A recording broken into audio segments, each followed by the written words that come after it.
Good evening. From Galactic Public Radio on Andceeth, I'm Spencer McDunn, and these are the top headlines from around the known galaxy.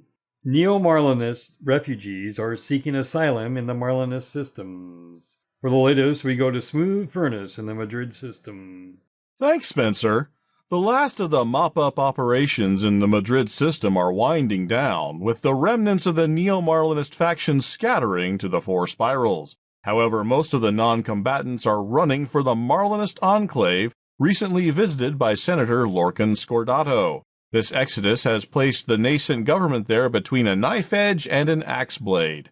On the one side, the Empire, the Federation, and the Alliance have all requested that the NMLA sympathizers be placed under arrest upon arrival. On the other side, the Marlinist Charter gives them the power to grant asylum, and refusing to use that power for the good of its followers would weaken the legitimacy of their new government. Landgrave Ariston Delacroix, leader of the Neo-Marlinists, is awaiting an asylum decision aboard the megaship Steel Majesty. This is in stark contrast to little more than a week ago, when he was calling for a galaxy-wide rebellion.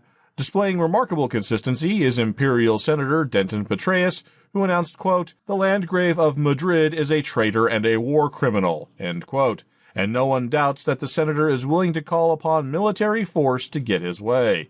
As the galactic powers swirl around this isolated group of reformers, crackpots, idealists, and vandals, security officials in spaceports around the bubble wonder if they're all finally out in the open, or if there are more terrorist attacks to come. From the Mudhrid system, for Galactic Public Radio, I'm Smooth Furnace. Thanks, Smooth. The lost megaship Hesperus has been found, but not by independent pilots following mysterious radio clues. At least not found by them first. A clan of dredgers took possession of the ship and stripped it down prior to the arrival of any pilots following the signal from its sister ship, the Adamastor. Despite being unable to access the interior, data logs from the 200-year-old ship were transmitted to the searchers. These logs offered clues to the violent end of the Hesperus, including a hostile corporate mutiny and deadly poison gas reprisal. The Dredger clan seemed unwilling to allow follow-up inspections, but this does not surprise anthropologists who study the reclusive groups.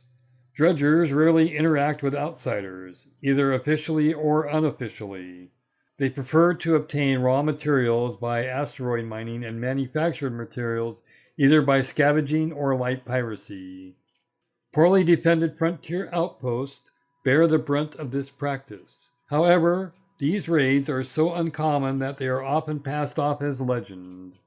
Eric Gunnarsson of the Wallglass Investigation Agencies has been tasked with advising the Pilots Federation on the Dredger clans. He told GPR, quote, "I remember being told as a boy, if you don't behave, the Phagos take you away in your sleep and eat you up. All my childhood nightmares came surging back when I discovered there may be some truth to that story." End quote. Finally, in local news, Guard Frequency Response has been invited to add an additional system to its network of starport franchises. While local economic and social conditions more than support the effort, the Executive Committee has some reservations about the long-term viability of the opportunities available. Deputy Assistant Director Richard Clemens told GPR, quote, "Looking at the slate of available stations, we just don't see sustainable growth opportunities. Andceeth, though it's lost a step from its glory days, still has a strong, productive base. And Badeo, as home of the Salzkruger Company, is quite a feather in our cap. But systems like LTT 2581, where we maintain an office thanks to the Pilots Federation Union rules, are a distraction and a drain. We'll see what we are offered, and we're not going to jump at just anything." End quote. Until the next turn of the world, for Galactic Public Radio, I'm Spencer McDunn. Good night.